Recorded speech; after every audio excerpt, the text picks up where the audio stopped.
Welcome to the party. It's just me and Arif right now. Anything can happen. Hey, this is Arif Hasan from the Wide Left Substack. It has been phenomenal watching Luke Braun be complete dog water at hosting. This rules. Locked On Sports Minnesota Podcasts. It's endless Minnesota Vikings talk with the diverse voices of your local experts. It's time for the Minnesota Football Party. It's your guys hanging out talking next level Vikings football. So join in with Arif Hasan, Locked On Vikings Luke Braun, Superior Sports Talk's Luke Inman, and Vikings insider Sam Ekstrom, plus the biggest names in Minnesota football for the Minnesota Football Party. And it starts now.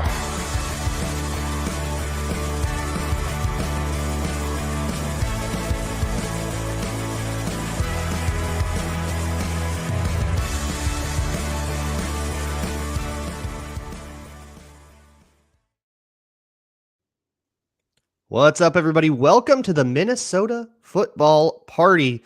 A twofer today, although Ron Johnson is allegedly coming later, but that doesn't mean that we don't have a whole bunch to talk about. Rookie minicamp is underway. We can talk about our expectations for various Vikings youngsters, who's going to overachieve based on their draft slot, and a little bit of pick'em. We're going to do the most valuable players thing that we did last time, except on offense. We got all kinds of stuff to do today on the Minnesota Football Party. This episode is brought to you by, shout it out in the chat, Game Time. Time Game. Time Game, that's right. Download the Time Game app, create an account, and use code LOCKEDONNFL for $20 off of your first purchase. Arif, rookie minicamp has been...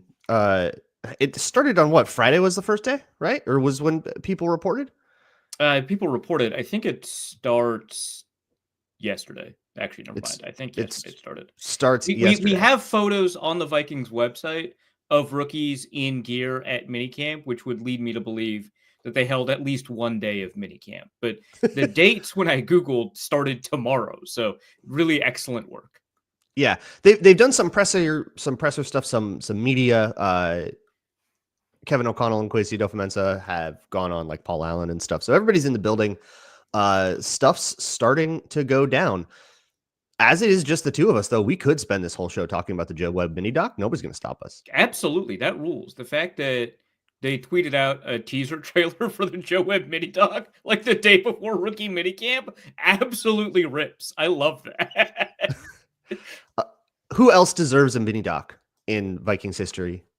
Of the Joe Webb, like there's been, a football life of Alan Page, like those not the prestigious guy. Who are the other Joe Webbs that we want to know more about? Yeah, Joe Webb, I think, is up there. Man, I think Cordero Patterson's too popular to be included here, right? So we can't include him. Man, Joe Webb is tough because, like, when I tweeted out like that video, a bunch of Bills fans were like, "Yeah, we love Joe Webb," and I totally forgot he even played for them. He was like everywhere. Yeah, it ruled. Like, I mostly remember him as a Panther. Macho Meach says Jim Kleinsasser. I think he's been with the team for too long for that to count. Yeah, he's too prestigious. Style.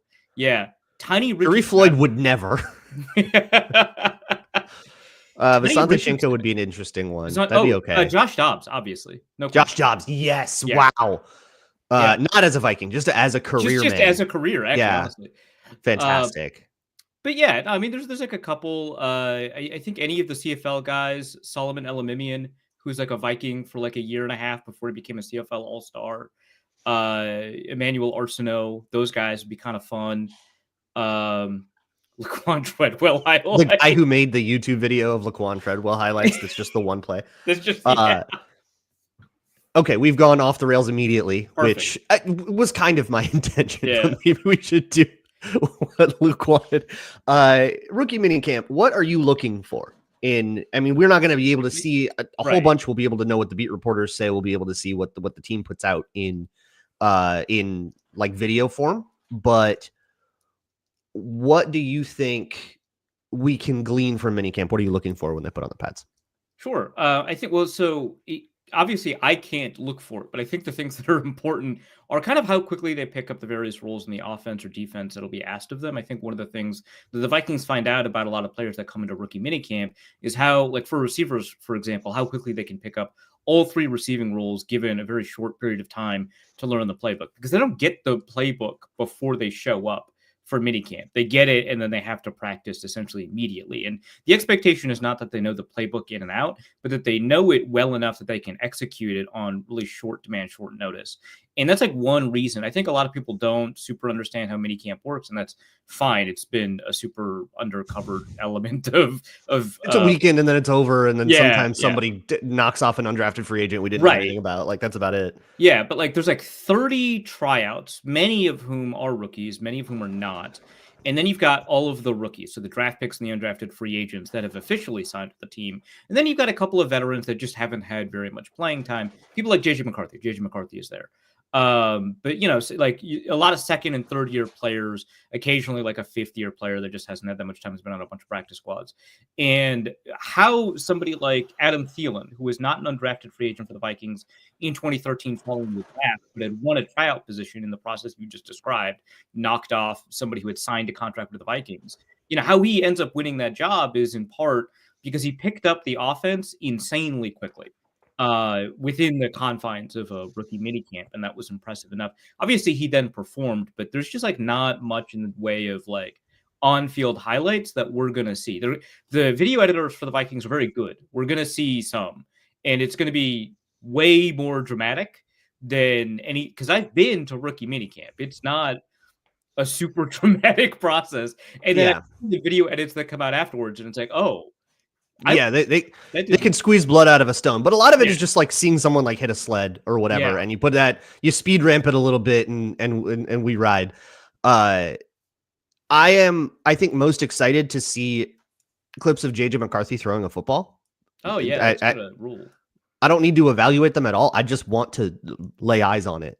It will make me happy. This is going to be the start, I guess, of some position battles. But before we get on that, do you think there are any Chad Beebes in this minicamp group? I know there's a couple guys that like were on the consensus board that are minicamp invites. Their names are escaping me. Do you remember who those guys are? And do you think that there is hope for them to maybe knock off one of there's like 4 undrafted free agent wide receivers. Like, somebody might suck. Yeah, no, for sure. So I don't know about anybody receiver specifically, and there haven't been a ton of people that have been announcing they got like a mini camp or a tryout invite, but one that did catch my eye was Brody Grebe, the edge rusher from Montana State. So Montana State had like a bunch of people enter like undrafted free agency. One of them got drafted. We talked about Tommy Mellott, I think, in the last episode. But like there's a lot of players that have. In fact, I think also the Montana State punter might be a Vikings minicamp guy, if I remember. He's somebody's minicamp guy. But Brody Grebe, the edge rusher from Montana State, a little bit undersized, incredible workouts, really, really outstanding workouts. And those are workouts that are not necessarily just reported by the school, but I was able to look at the APT report, the official, like the NFL scouts doing the recording. And they're really up there in terms of, like size adjusted agility and all the nerd stuff that I look at. The point is that he's super athletic and he's super productive. He had like 55 plus pressures in the FCS for the last 2 years. And I believe he was an FCS All-American alongside like Tommy Mellott. And, the Vikings do have a couple of edge rushers that they brought in, like Tyler Batty, for example, that were also highly ranked by the consensus board. But as like a mini camp invite, I would say Brody Grebe has a pretty good, and he doesn't have to knock off like an edge rusher. He doesn't have to take Tyler Batty's job specifically. It could be like one of those receivers that you mentioned. But the Vikings don't have, a ton of edge rushers that they've added, right? And so there are some opportunities, right, for someone to snipe Gabe Murphy's job, which I think both you and I think is an open opportunity, right? Because Murphy didn't even technically make the team last year. He was like injured reserve, right? So there's an opportunity there for somebody like a Brody Grebe or Tyler Batty to take that role. And I love undersized edge rushers. Like, honestly, like I remember Carter Schulte from UNI from a couple of years ago. He lit up the XFL. Oh, XFL King. This is what I'm waiting for. Like, somebody's they're gonna bring in somebody from a spring league or two. We could see the return of Chris Payton-Jones, Springling King. Oh yeah, there you go. 2020 disaster Viking. Here's the other one. This is the guy I was going to bring up was Tommy Hill. Tommy Hill, spelled with an I, by the way, but I'm not going to hold that against you, Hoopstock. Held his own against Travis Hunter, right? That's really cool. Like I think it was 11 targets in that game and only 65, 67 yards allowed. Outstanding work. You're right. That's fair. Yeah, autocorrect will be, if Tommy Hill makes the team, will be a problem for all of us. Yeah.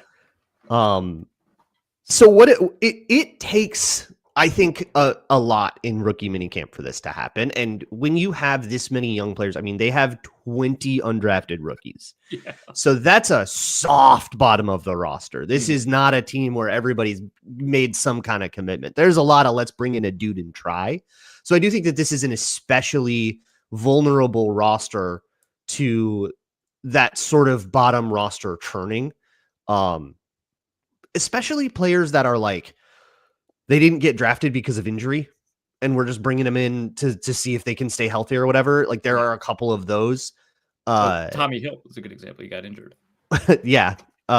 So we'll see what he can show in minicamp, but it's still tough because if you're Tyler Batty, you've got a contract, you've got pole position, you've got like the incumbency kind of, you just have to survive the weekend. If you're Tommy Hill, or who's the D lineman you brought up? What was his name? Brody Grebe. I think I pronounced his name correctly, by the way. But so if you're those guys, you have the weekend to prove that you are supposed to be on this team over the guy that the Vikings just picked over you 2 weeks ago. Like, that's really hard. That's tough. Yeah, it's tough. Yeah, I mean, well, the thing about minicamp is because it was especially at these Montego Moss, that's right. Yeah, Montego Moss, main receiver. Another Randy Moss failson. Let's go. Yeah, let's go. Interestingly, both Randy Moss's sons seem like better, from what I know, better locker room guys than Chris Carter's son, Deron Carter. Unfortunately, I forgot about him. Yeah, didn't he light up like the Canadian League? Yeah, he lit it up, and then he also like yelled at a bunch of coaches and stuff. It rules. Yeah. He has like 5 different CFL teams. I'm Googling him. What's he up to? This is a perfect show. Yeah. Yeah, no, it's really nobody can stop us. There's no conductor on this train. But what are the coffee's kicking in. I'm waking up. Look at sorry, Sam. But like one of the problems with rookie minicamp is that it's a little bit easier to show out as like a receiver, right? Someone throws a pass, you catch it. That's your primary job. Yeah, like an O lineman is gonna be an O lineman, no pads. That's real difficult. Yeah. So Tyler Batty might be a little bit more advantaged than somebody like a receiver, right? So or even like a Ben Urosek, right? Because you don't have to like. It's more difficult for someone below him. Like you mentioned, he has pole position. Someone below him who does not have the presumption of being on the 90-man to demonstrate their value. It's really difficult for them, unless like they've got incredible burst off the line that you don't really expect to see until you get to see him in the context of all these other rookies. Like there's just not a ton that a defensive or an offensive lineman can do to really demonstrate that, which is not to say that it's impossible. I mean, CJ Ham was a tryout, and that's just a blocking position. He's a fullback, and the fact that he was able to demonstrate his value and his worth shows us that like the minicamp process can work for these other positions, but we're more likely to see it at returner like Marcus Sherrills, at receiver like Adam Thielen, than we are to see it at a position that requires a lot like more contact. Center. Yeah. So that's something to kind of keep in mind, but I think that would make it particularly impressive if we see somebody. And I think the Vikings, I think like about every other, this is under Spielman, so that might change, but about every other year had a tryout make the team over a UDFA. And it was one of the higher rates in the NFL to have a tryout make the 90-man. And then a tryout, I've done the numbers on this. If a tryout makes the 90-man, they're about twice as likely to make the roster or a practice squad than a UDFA, which I think makes sense. They had to prove themselves to do that. Already had a high bar to hit, so there's sort of a weeding out effect. Deron Carter, 10-year career in the CFL. Hell yeah. Yeah, played for like the whole league. The Alouettes twice. Had a he's an Argonaut and an Alouette. That's what I remember. And a Rough Rider, a BC Lion, and finally in 2022 he was an Edmonton Elk, and that was it. So Long changed career. to name Edmonton Elk. That's great. Good for him. He was clearly more talented than the locker room problems that he caused. Yeah. Well, I think in today's America, maybe he would be more welcome here than in Canada. Yeah, I'll leave it at that. Yep. So which rookie do you think will overachieve on their draft?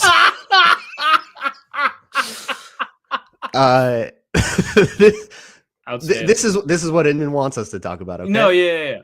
I guess I'm gonna pick someone that the consensus board didn't like for where the Vikings picked him. Tyrion Ingram-Dawkins. I really like him. I think as a strong athlete that, because a guy like him that plays these two positions, he's like a tweener, right? Which is like a dreaded, like you don't want to be Jalen Holmes, right? Like if you can't play defensive tackle or edge rusher, that means you can't play. It doesn't mean you can play both. But from what I've seen, it feels like he does actually have the capability to play inside and outside with a fair degree of burst and agility. I would want him to lose a little bit of weight, play on the outside, and twist inside. I don't know if that's what the Vikings asked him to do. We'll see when a beat reporter remembers that the Vikings drafted him sometime during training camp, and then maybe he'll mention his weight. I don't know. That used to be like when I was a beat writer, that used to be like, hey, we got to talk about this 5th round pick and whether or not he lost weight.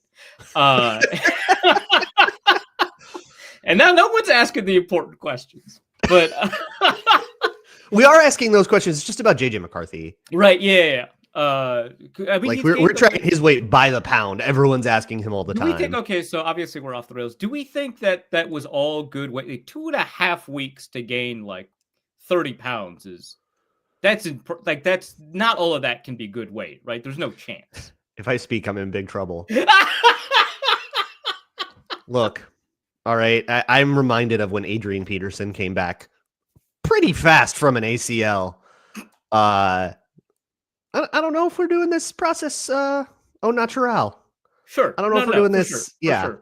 I don't know if this is peanut butter sandwiches and weightlifting really all the time. Well, herbal supplements, I think, is what you're implying, and the only thing that we can get from that implication for sure. At some point, herbs are involved.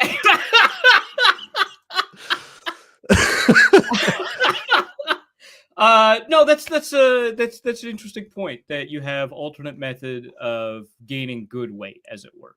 Yeah. And you know it, I know it, everybody knows it. Everybody does it.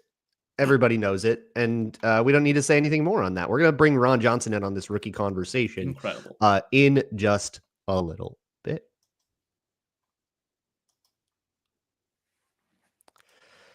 This episode of the Minnesota Football Party is brought to you by Game Time, the best place to find last-minute tickets. The Wolves, they are playing in Golden State, but they will hopefully, there's one more game at the Staples Center, right? And then, or at the Target Center, right? And then they come back for games 5 and 7 if we get that far.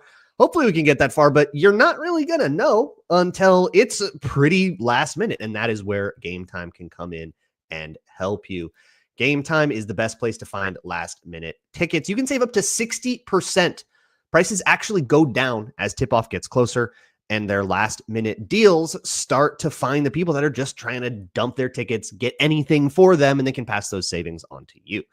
Take the guesswork out of buying tickets with Game Time. Download the Game Time app, create an account, and use code LOCKEDONNFL for $20 off of your first purchase. Terms apply. Again, create an account and redeem code LOCKEDONNFL for $20 off. Download Game Time today. Last minute tickets, lowest price guaranteed.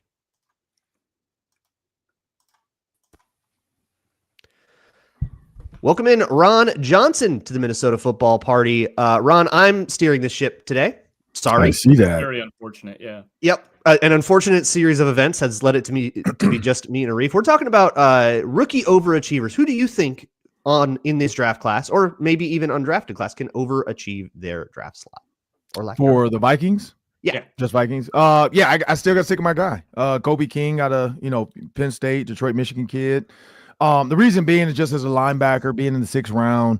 I think a lot of people assume you're coming in just to be a special teams guy, and I think that's going to be part of it. We Brian Asamoah, or Asamoah, however you want to say it.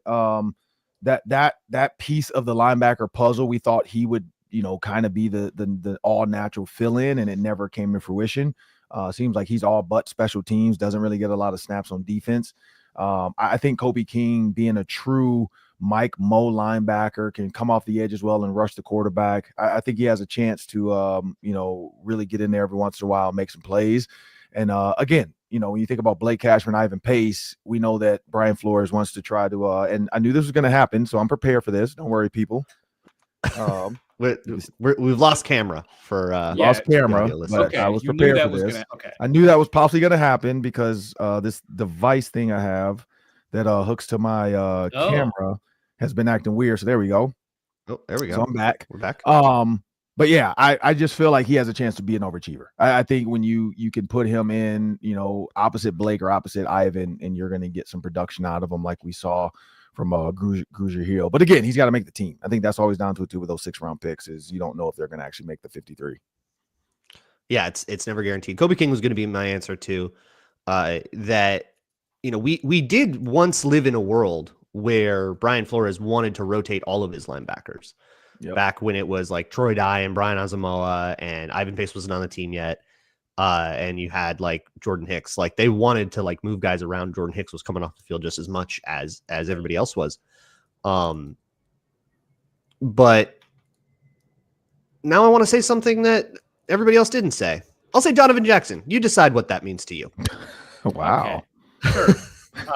He's going to overachieve on. No, that's fine. Yeah. Pick 24. So Pro Bowl, so he'll be a Pro Bowl guard then. Is that what we're going with? Quentin Nelson type of production. It's whatever it means to you, Ron. It's a personal journey. Yeah. I like that. I like Quentin Nelson. Because here's the thing. I think we've been hurt by Ingram. We had such high expectations for Ingram, and that didn't come. Ed Ingram didn't really become what we thought he could be. We've seen what Quentin Nelson can be. We had Randall McDaniel on my show, and he talked about how hard it is for offensive guards to really click. And, because we talked about him and how he became such a great, Hall of Famer, blah, blah, Purple Ring of Honor guy. And he said Ed Ingram's going to have to learn X, Y, and Z. If you go back, you guys can see that interview for those watching. He talked about, and this was whatever Ed Ingram's draft 3 or 4 years ago. And so we're going to get him on again to talk about Donovan Jackson. So I'll see what he thinks about the differences in the two. I do know right away when I text him about it, he said that 20 miles an hour is nuts. For an offensive guard. So yeah, there's a chance if he goes out there and kills it and has a Quentin Nelson type of, punch people, knock people out, but laugh doing it. He seems like a really good guy too. He was like, man, when I left Minnesota, I don't know if you guys saw that video. He's like, I left Minnesota and I committed to him. And his dad was like, you can't commit to a pro team. Like, this is not college. You can't. And then he's like, but I got drafted anyway, so I'm back. So we have a Pope. We have white smoke. Saw that. Says it's JJ McCarthy. I have no reason to disbelieve that the College of Cardinals selected JJ McCarthy to be the smoke. I have only one reason to disbelieve that, and that's because Kevin said it. Shut up, Kevin. Arif, do you have a question for Ron? Yeah, sure. So I wanted to know about how difficult it was to actually stand out in rookie minicamp, because I've watched rookie minicamp. There's not a lot going on. And so it feels interesting to me that the Vikings can take a look at 3 days of practice and decide, hey, this undrafted free agent is not cutting it. We're going to cut him and bring in this tryout that we've only seen practice for 6 hours. How does that work? So, depends on the position. I think from an offense, because they're not putting pads on, so that's hard for offensive linemen. It's really hard for offensive linemen. Without the pads, you're really just looking at footwork, technique. Does he understand the simple pass off conversations? Because they do a little dry skelly stuff, and but there's no way to really just bang into a guy full speed with your helmet, pants, and shoulder pads on and run them down and pancake them. For a rookie corner, it's interceptions, of course. It's batting balls down. It's not getting holding penalties. Shedeur Sanders can't be the Pope. Gotta love the comments. One, Kevin. Yeah. Everyone else in the chat, please tell Kevin to shut up. Oh, that was funny. Is Shedeur not Catholic? Probably not. When you think about can Dion be the Pope? No. When you think about why not? Anyone can be Pope. When you think of, I saw Pat McAfee because he showed the same tweet talking about white smoke has come out. So when you think about receivers, it's to shine It's diving catches. Now they tell you stay up. They tell you not to dive because collarbones and shoulders and elbows and fingers and whatever. But every once in a while, you might have to just lay out for one. I know. I mean, even though I was a draft pick, I know my rookie camp, I dove like 2 or 3 times, and then finally, I think it was either Brian Billick or one of the other coaches said, "Hey, you're good, man. You don't do that. Like we know you can catch the ball. You're on the 90. So we know you can catch the ball. So, but yeah, I mean, I think that's part of it. Like, I had a couple, and then when you do one-on-ones, and I was going to talk to Kobe about this too, but because his mom told me, I think he's here now. I think she told me on the 8th he was going to be here. I forgot what time she told me though. But when you get to your quarterback, the receivers, it's picking routes that you're good at. Don't run like stutter goes and all that crap. Like run the stuff that's in their playbook. Run some comebacks, run some curls. If you're 6'4", just ask for fade stops, throw it up, tell the quarterback to put it up high, let me jump and show what I can do. That's how you kind of stand out to be like, hey, maybe this is a receiver we should bring to camp, and versus this guy that, is a free agent that we don't owe any money to. Let's take this rookie. Tight end, same thing, making the catches in the red zone, being a big body.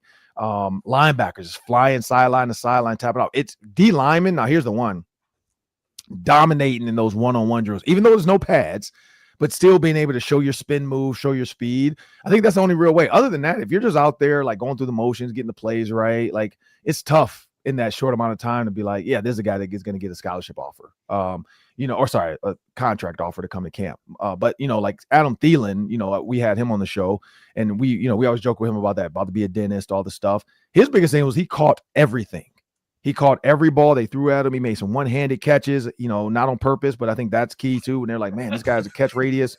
I mean, he not say I'm not when I say on purpose, I don't mean he didn't go out there and say, hey, throw it here. Like James Vanderberg or whatever that guy's name was. Probably, right? Like, I get it. Yeah, but and that's the biggest, because Chris Carter always talked about that too. He tells young receivers when he trained them. I remember when I was coming out, he's like, if you have a chance to make a catch, don't stop. Like, just go make the one-handed catch. He was like, just go, do toe tap and dive and fall to the ground. He's like, do everything you need to do to show these coaches I deserve to be in this field. Ron, you want to stick around for some pick'em? Sure. This game Luke came up with. He gave a few lists. Which player will have a bigger impact in 2025? The first one, Javon Hargrave or Jonathan Allen. What do you guys think? I'm going Allen. I think Jonathan Allen. I think both are going to be good. I just think Jonathan Allen has an easier path of not being hurt, I guess I'm going to say, like quicker way to come back from an injury versus Hargrave. But yeah, I've just seen Allen play. I've seen Hargrave play. Both are great players. I just think Jonathan Allen this year, in my opinion. I was gonna go with Jonathan Allen, but then Ron said that, so I'm gonna. No, I think the argument would be that Javon Hargrave has played at a higher level more recently. Allen obviously has had an astounding career. He's a fantastic player. I don't want to take that away from him. But he has played more like an above average player recently, whereas Hargrave, in the roles that he's asked to perform, has played at a very high level pretty recently, despite the fact that he's older, I think by like 4 years, which is incredible to me. But I think that even if Hargrave has a more limited kind of set of tasks that are asked of him, he'll perform those at a higher level and be able to get in the backfield a little bit more often. So I'll say Hargrave just for the sake of argument. Yeah, I think Hargrave gets into the Dean Lowry memorial role where he's the guy coming off the field when there's only 2 D tackles. The Jerry Tillery, if you will, and just like a really good version of that. But I think that Jonathan Allen is more likely to me to be an every down player, so I have to go with that. So here's a question though. So you bring that up: Hargrave, Allen, and Harrison Phillips. Does Harrison Phillips come off? I think he comes off in like third downs, but not if you're in like first down and they come out 11 personnel and you go nickel. I think Hargrave's the one coming off because I don't want him to get doubled. Yeah. That's what San Francisco couldn't prevent last year, and that was like the worst things that happened to Hargrave, in particular against the Vikings. Like that dude got sledded by Garrett Bradbury sometimes, and like Blake Brandel, and it's like that. Yeah, that one doesn't go on your CV for sure. That one you kind of leave off the resume. So like I don't want him to be on the field unless it's a 5-man front, and I can like sort of split up the double that way, and then it rules. Then he can take the guard one-on-one all the time. But that'll be kind of a rotational thing. But I think that like on 3rd and long, I would love to see Hargrave to be maybe the only D tackle on the field. And then you go like, 3 edges or 2 edges in Tyrion Ingram Dawkins or however you want to call him. Yeah. Jordan Mason or Aaron Jones. It's wild that he put this on the list. Why did Luke put that in the document?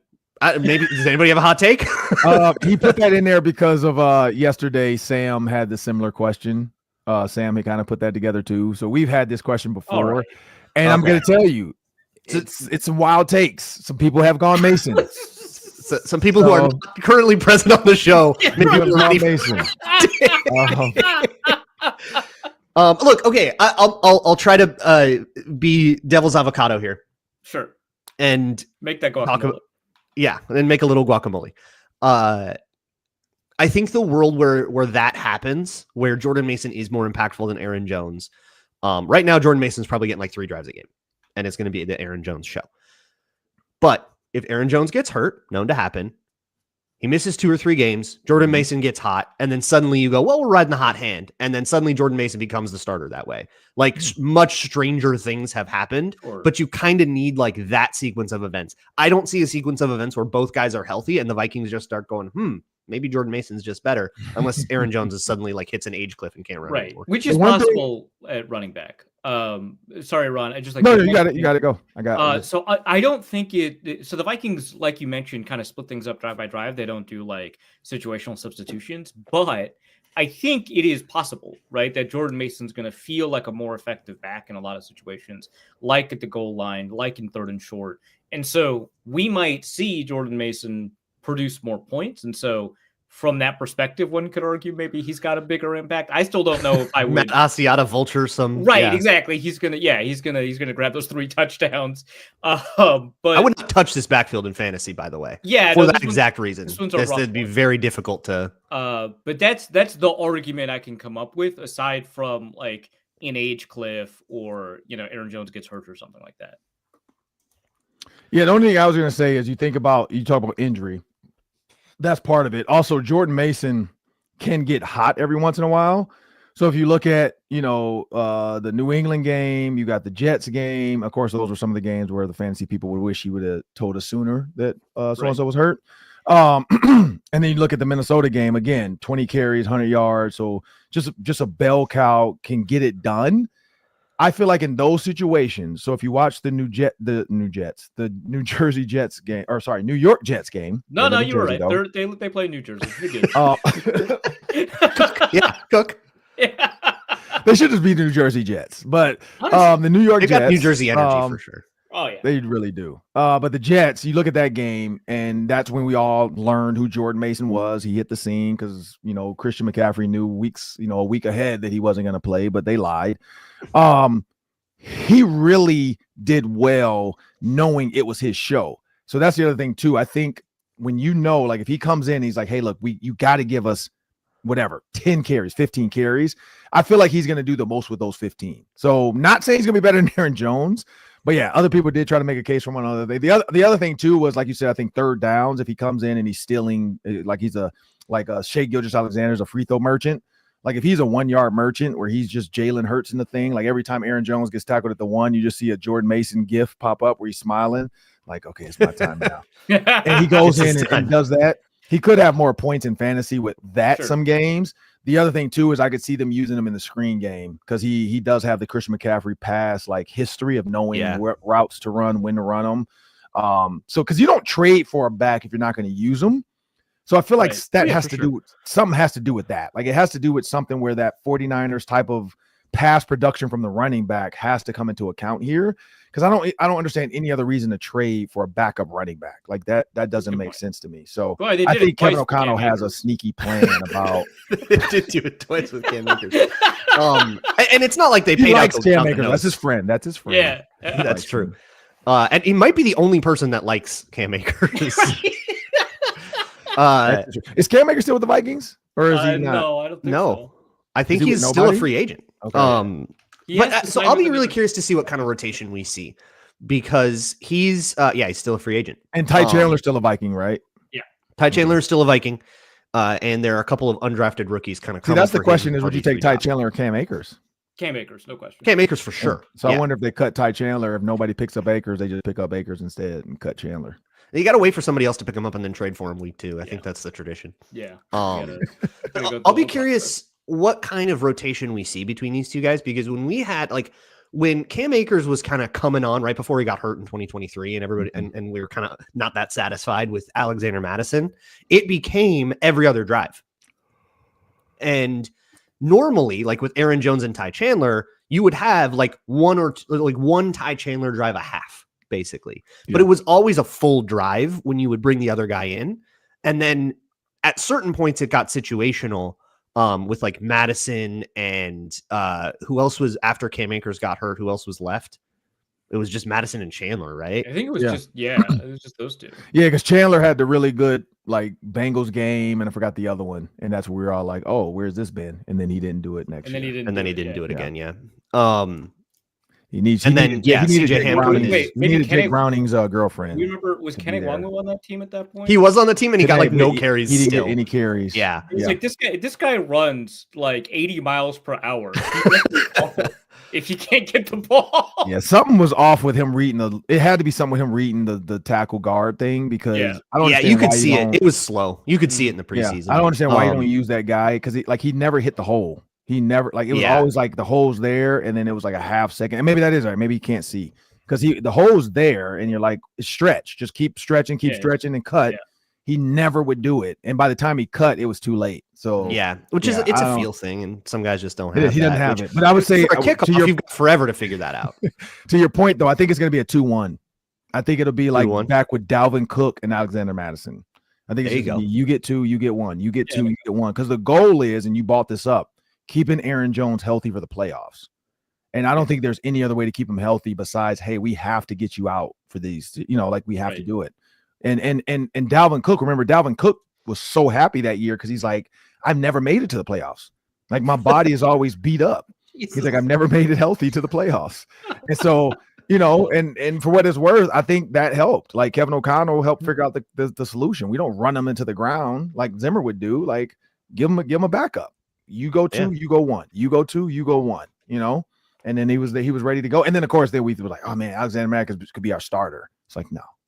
Don't do that. CJ Ham probably still the third down pass protector, but we'll see if Jordan Mason can take that. They didn't want Aaron Jones to do it. They didn't want Ty Chandler to do it. We'll see if Jordan Mason can. But hopefully they use a fullback this year. I mean, CJ Ham. We say that every year, man. Because it's only so much you can get. Wait. Oh, this is old. I'm about to say Mike. It says Micah Parsons, Trayvon Diggs fight. Is that old? I mean that. I could see that being historically a thing that's happened, but I don't see anything. It's not recent. That does sound like something that happened. A while ago. Yeah, it must be an old video. It just popped up on my stats thing. I was like, "What is this?" So it must have been like an old video, like a throwback. Yeah. Football's back. Or Andrew Van Ginkel. Jonathan Grenard or Andrew Van Ginkel, who has a bigger impact? I wish Sam was here, because I think we all agree, but Sam would not. Yeah. So I don't know if I agree with you guys. I say Gink. Really? You do say Gink. Okay, yeah. Say why. The only impact I like is the fact that he has the ability to get a pick six. I just don't see Grenard. But like sacks, Grenard's gonna have that. He's gonna be a terror. He is one of the best guys to get off the ball. He has the quickest get off I've seen. He has the best, on the team. He has the best second move. After you stun him, he has that ability to, like, I don't know if it's like a rip and grab or what he does, but he has like that push. And he finds a way to get back to square, and he's right back to the quarterback. Yeah. Gink is just like a wild card. Like, he reads those screens and those flares so well, and he makes the quarterback think twice before throwing it out there. I just think, like, if you get 3 pick sixes at outside linebacker, that's impactful to me.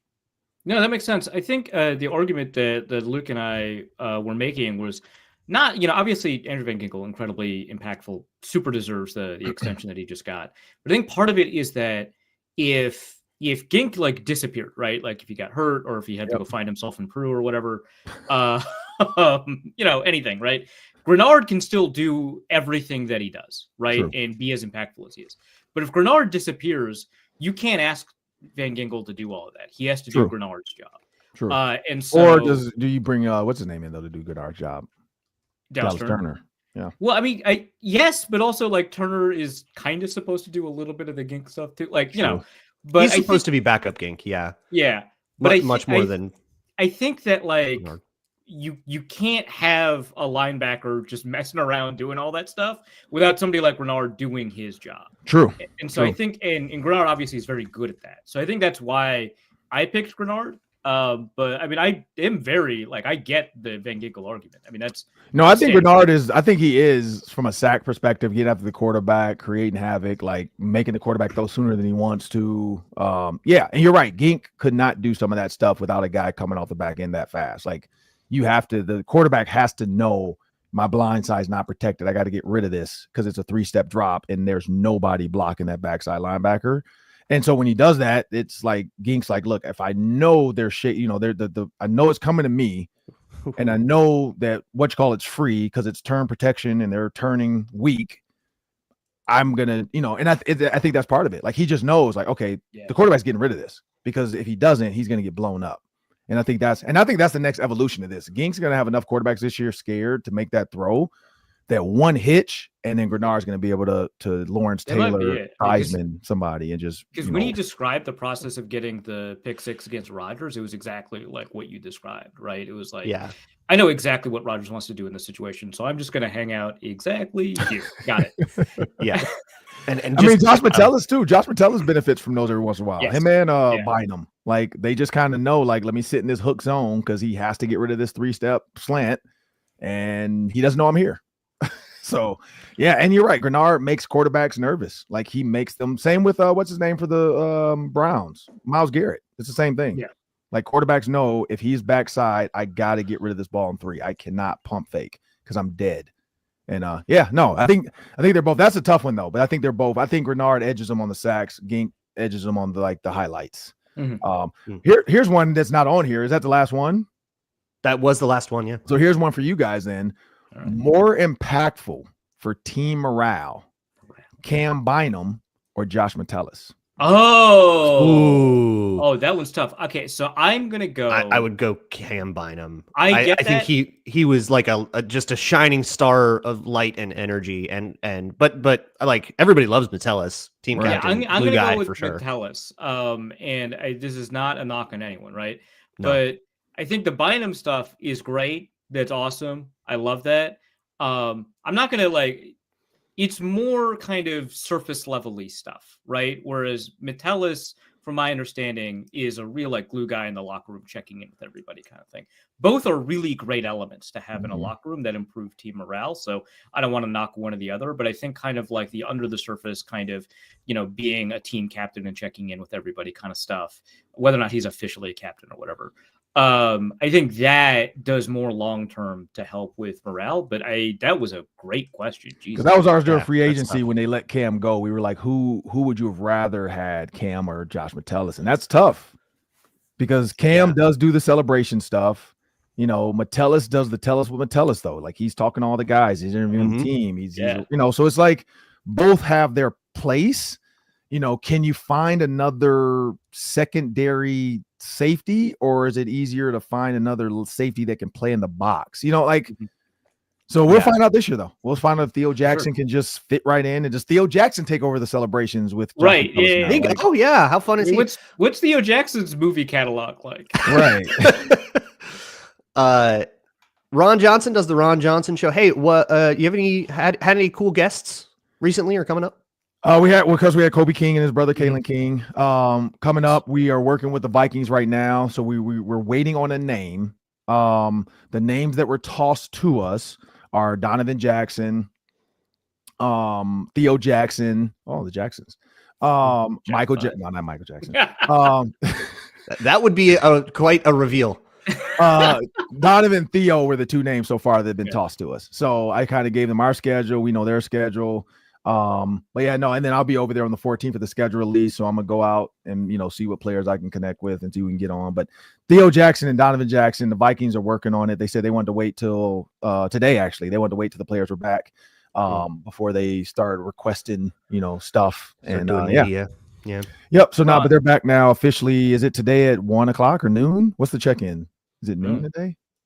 I couldn't tell you. I think it's I have absolutely no idea. I think it's new. Kobe told me he gets in at his flight lands at. His mom told me his flight landed at 11. So I'm guessing noon or 1 would be the check-in at the hotel.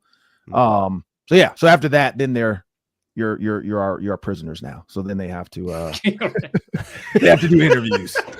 Ron, do I have to make sure my passport is updated? I'm just asking kind of idly. Was that yesterday? Did that officially happen yesterday? What? Nothing officially happened, Ron. Oh, okay. All right. Okay. Well, all right. Well, can't use the Ron Johnson show. Can't you use the joins us twice a week ID though? Can't you doesn't the real ID with the gold stamp count now or no? I don't know. It depends on the country you're traveling to. Okay. Yeah, I saw the new gold star thing, so I haven't looked into that. So I think you're gonna need a real ID and a gold star stamp, and then I think you're good. So yeah, okay. We'll see on March 14th. Good to know. This is the Locked On DMV Network.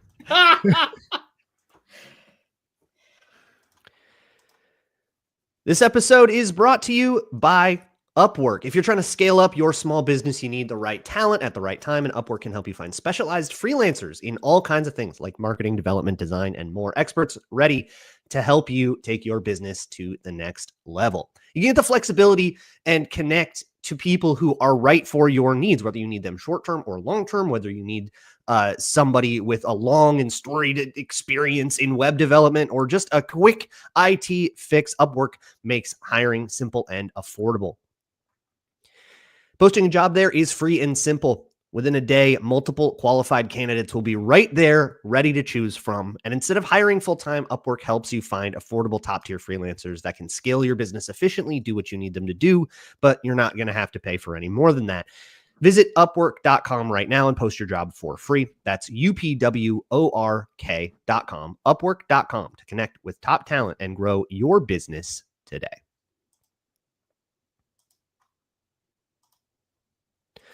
Moving along here with the Minnesota football party. On Monday, we did our top 5 defensive players. We had pretty wildly different lists.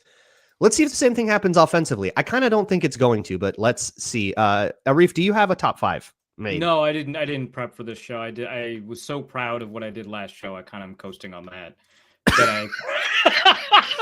Shall we do this live then? Because I'm going to be honest with you. I woke up, you could tell 30 seconds before we went live. So I did this while Ron was talking mostly. Okay. So I have one. Do you want to whip one up real quick, and I'll talk about my number 5 for a long time? Yeah, let's do it. Well, I mean, it could just be like, because there's a whole like TikTok trend of like you have to rank them without knowing what else is on the list. It feels kind of like I'm doing a little bit of that right now. But no, I'm good. Okay, you're good. Yeah, the Gen Z will like that, I'm sure. We're connecting with the youth.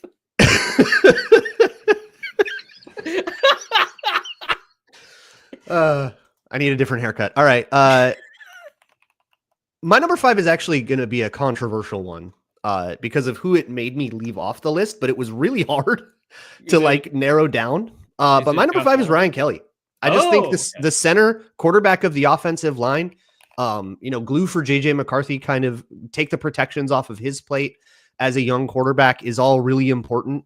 And I think that, in the same kind of logic as last time, if he goes down and this is like Michael Juergens, we're in like big trouble. So I went with, I just kind of think that centers are crazy undervalued, both in like the football zeitgeist, but also just like contract wise. It's insane to me that you basically can't pick up a 5th-year option for a center because the contract is just always going to be too high. Literally, and like just what happened to Tyler Linderbaum. Yeah. I was thinking about it. It's like that. That's insane to me that we see centers as so replaceable when they are like, if you have a disaster at center who can't do the mental side of that job, like this is what happened to the Bears, like chiefly. This might be the biggest problem the Bears had last year was that their center was a catastrophe. Like you can't have, it doesn't matter how good the rest of your line is. It doesn't matter that Tevin Jenkins was actually kind of playing all right because he kept being told to block the wrong guy. So, okay, that's a good point. And in my long reading and putting together of my top 5 list, I did unfortunately leave the center off. But I think, I think what kind of helps bolster the point is the Vikings, I'm not going to say they tried to replace Garrett Bradbury. I don't think that they necessarily tried, but they had a lot of options and opportunities and they chose not to, right? Like Mason Cole was not a great successor, right? The Canadian, Brett Jones, was not a great successor, right? Still very funny to me that everybody got real excited about replacing Garrett Bradbury with a guy smaller than Garrett Bradbury. Yeah, well, to solve the Garrett Bradbury problem, you have to introduce a more powerful Garrett Bradbury. Digging deeper into the crevasse. Yeah. I'll never shut up about it. You try and you can't succeed. And Garrett Bradbury was, I know we kind of disagree about his overall talent level with the Vikings, but one of the worst centers at the league at pass protection. Yeah. No, I'm on my island there. I'm comfortable with that. Yeah. And so being unable to replace him, I think, kind of underscores the point. For me, fifth was TJ Hawkinson.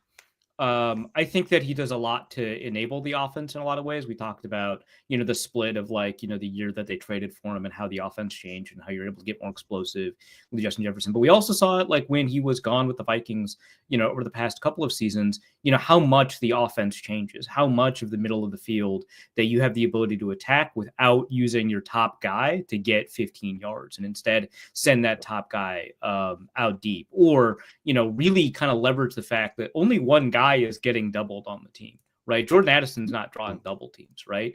But Hawkinson, I think that did happen once. Okay, there was a team that just was cover two both sides, and it was double on Addison, double on Jefferson. All right, and TJ Hawkinson went off for 120. Yeah.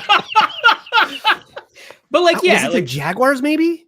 They played a bunch of 2-man, and then Hawkinson caught 10 passes. No, that makes sense, right? Because the Jaguars were playing one style of defense the entire year. It was something like they were playing zone coverage. No, they just always play man, even if it means Luke Barku as a rookie is one-on-one with Justin Jefferson all day. It's always just been who they are across multiple DCs. I don't get it at all. I never will. Yeah. So that's what Hawkinson can do for you, is to make sure that when something crazy like that happens, you've got 150 yards just waiting for you, right? And so I like him a lot. I'm going to put him there. I think that he helps enable the run blocking game a little bit. And so you've got a lot of opportunity with him on the field. And it felt like I should rank him higher, but I don't know who else on my list I'd put higher than him. So that's where I'm at. Hawkinson ended up fourth for me for a lot of those reasons. I think that there is something to a guy that has a crucial role no matter what the play is.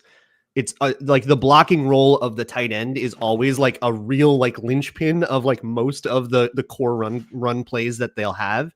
And then in the pass game, it's really important that he's where he's supposed to be and when he's supposed to be there and that he gets open and that he can generate that separation. Even if he's third in the progression, because Jefferson and Addison are first, it's still always really important to the structure of the play that the timing of that is correct and that it is an outlet for somebody to get through.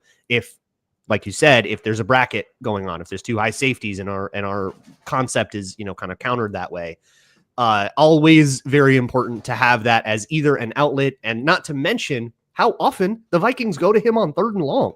He kind of is the 3rd and 17 guy to go get catch a 10-yard pass and try to get up to the sticks and at least make it a 4th and 1 decision. 6'5" guy into Jarius Wright, and I love it. And it how it works, it's amazing. So he's fourth for me for those reasons. Yeah, that makes sense. So the last two that you mentioned, I think, bring up a lot of questions about the way the offense is being run and how it's designed. Not negative questions, just literally, I'm curious about who does set the protections in this offense, because Kirk Cousins set the protections in the Vikings offense. Right. And Garrett Bradbury was just kind of there to set the table, and then Kirk would do it. Right. And if Kirk didn't want to do it for whatever reason, Bradbury had, but it was a Kirk run protection. Right. And then in terms of hot routes and stuff like that, often it was TJ Hawkinson, but with a different quarterback, I don't know, maybe those things kind of change a little bit. I don't know how much you're going to be asked to just kind of wait a beat and get Jefferson open and stuff like that. So yeah, that does remind me, by the way. We already have one. Kevin O'Connell said in an interview, he was asked again, hey, why haven't you named JJ McCarthy the starter? And he a lot of the same non-answers and then went, but he's taken a lot of reps with Ryan Kelly. That's saying it. That's saying he just said it. Yeah, and he's ready to ascend. It's okay. He's becoming one with the universe. Got it. Yeah.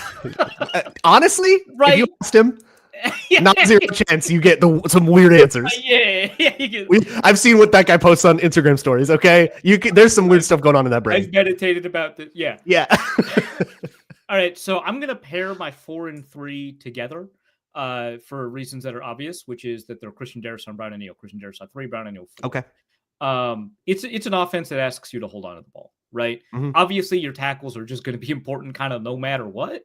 But here, I think the Vikings have been and really do rely on how excellent those bookends are to give you that extra time, right? Because if you've got edge protection, if you've got the ability to kind of push people, through the arc and stuff like that, you've got the ability for McCarthy to kind of slide past interior pressure. Hopefully doesn't arrive because of the reset interior line. But you've got the ability for him to kind of, with more subtle footwork, kind of create space for himself. But you have to have that space, and those tackles provide that space. And it enables the kind of explosive offense that KOC really, really wants, right? Because every quarterback that has played for KOC and another offensive coordinator has had a longer time to throw with KOC. It's pretty obvious why that's the case. It's because you've got Justin Jefferson, you're sending him deep. It's because you've got TJ Hawkinson, you're asking him to run 17-yard routes instead of 12-yard routes. And to run like posts. Yeah. And Kevin O'Connell just wants to be aggressive. So so I think the tackles was exacerbated with Sam Darnold, who also is insane. Yeah. I put Darrisaw third for the same reason. I didn't do the thing where I lumped him together with the other tackle. That's kind of what Ryan Kelly represents to me too. Sure. Putting him in, but yeah, Darrisaw number 3, stalwart left tackle. I am still reminded of the 2022 splits where they would like split him on an island. Oh yeah, that was wild. And then like slide away from him. Over here. And it's just like, here you are on an island, but it's an island the size of Madagascar. Good luck defending all of it. And he just could. And he did. Like, he wild stuff. All of that space. Yeah. And that kind of dynamic is why people are like, well, Blake Brandel kind of looked good next to Darrisaw. Well, that's because he didn't have to do anything until Cam Robinson got in. And then once he had to do stuff, it fell apart. Putting him next to a rookie as well is going to have that same benefit while that rookie kind of gets used to the speed of the NFL. Plus, I mean, all pro on the team, all pro left tackle, premium position. Yeah. Got to be high on the list. Who comes second? This is where it gets interesting. Sure. I'll go because I'm curious about your take. But I put JJ McCarthy too. I think our bit has been like as analytics guys, well, you always got to put the quarterback number 1. And like, yeah, you do. But but I thought about it. I struggled a little. Yeah. Right. But yeah, I think that the way, I mean, obviously if McCarthy goes down, the offense is like boned, right? In a way that's not necessarily true for who is obviously my number 1, but it feels more true for the number 1. And I think it's because the offense is designed, or the reason I went this way, the offense is designed around Justin Jefferson, right? McCarthy executes an offense. The offense will be adjusted for what McCarthy can and can't do. They picked him in the first round for a reason. They let go of their veteran quarterback for two veteran quarterbacks for a reason, right? They want JJ McCarthy. He's important. But I think when you sit down and sketch out your playbook and decide whether or not, you want, to be a 3-by-1 with the one on the backside being more than an alert, or if you're deciding whether or not the corner route's going to break off at 17 yards or at 19 yards, right? When you're sketching out that playbook, you are primarily thinking of what Justin Jefferson can do and then asking if McCarthy can handle that and not the other way around. And so, yeah, how McCarthy performs is going to probably have a bigger impact on the win total for the Vikings. So I am cheating a little bit here, but I just think in terms of the way that you think about designing the offense, I think McCarthy is number 2, and we'll see. Maybe he'll be number, I don't know. But I wanted to, I don't know, what are we saying now? Hold space? What are the hold space? You gotta be hold one finger when you do that. Yeah. I went with the emotionally default. Available for Justin. You have to be emotionally available for JJ McCarthy. No, I went with Jets second and then McCarthy first for all the reasons you kind of alluded to. Quarterback goes number 1. As much as yes, the offense is designed around Justin Jefferson. Defensive plans are designed around Justin Jefferson. The quarterback is the quarterback. Justin Jefferson is here to serve JJ McCarthy, and it just so happens that he's really, really freaking good at that. But honestly, like, It was hard. If you wanted to yell at me and say you have to put Justin Jefferson number 1, I'd be like, okay. I wouldn't fight you very hard on it. Instead, so we got a couple minutes here. Sure. And there's one other thing that Luke put on this rundown that I wanted to talk about. ESPN's Power Rankings have the Lions 4th, the Vikings or the Packers 8th, the Vikings 9th, and the Bears 21st. Do you have any quick off the cuff thoughts on any of that? I normally dislike power rankings during the season because they're very unclear about what they're attempting to accomplish and how they're ranking these teams, because it's not necessarily which team is better, but which team we think has been better, or because like wins matter in some power rankings and in some they. But that is, in the preseason, the power rankings are just how good are these teams. That's it. That's all it is. You don't have to account for injury. You don't have to account for change, whatever. So 9th in a vacuum is fine. I think that's honestly a little bit generous given that we don't know how good JJ McCarthy is. Yeah. I'm not saying that they're wrong, but like that's fine. It's kind of wild, but I guess they did win 14 games, so it kind of feels like we're right. And Kevin O'Connell has learned a lot of last year, but again, which is what power rankings are in the offseason. Right. Yeah. So like Kevin O'Connell has earned a lot of trust when it comes to, the quarterback decisions and stuff like that. It's being reflected in the power ranking. I don't know that I put the Packers 8th. That's kind of my only quibble, but which is why I said in a vacuum. But, I don't know that the Vikings have necessarily earned 100%, being the higher team in the power rankings than the Packers, despite overachieving versus them last year, right? So maybe, but like the Packers have a more known quantity at quarterback. I think the knowledge that we have of him is that he's merely above average, if that. But other people seem to have a stronger opinion about this quarterback. So, and you heard about it plenty. I feel like, the unknown of JJ McCarthy is probably enough to say like, top 10 teams a lot. But it's fascinating to me where stuff like this lands, and then how like the FanDuel odds have the Vikings as like the 4th worst team in the whole NFC. Perfect. And it's like somewhere in the middle, truly. I don't think anyone knows what to do with the Vikings because they have a quarterback that you haven't watched on Sunday Night Football yet. And I think that the nation at large can't make sense of like a projection in a consensus way. So it's just going to be all over the map. I think that's why their over under for wins on FanDuel is at 8.5. I think that's what you do with a team you just have no idea what to do with. Yeah. I remember the 2020 Bucks being at 8.5. And I was like, Tom Brady, 8.5. That seems wild. But it's because nobody knew it was going to happen.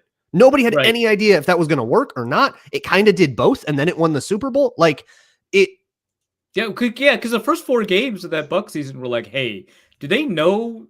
Does everyone know the playbook? What's going on? Yeah, it was awful. Like they were bad. I was like, well, I guess this is the end for Tom Brady. And then they rattled off like 6 wins near the end, got into the playoffs in the 5th seed and won a bunch of road games.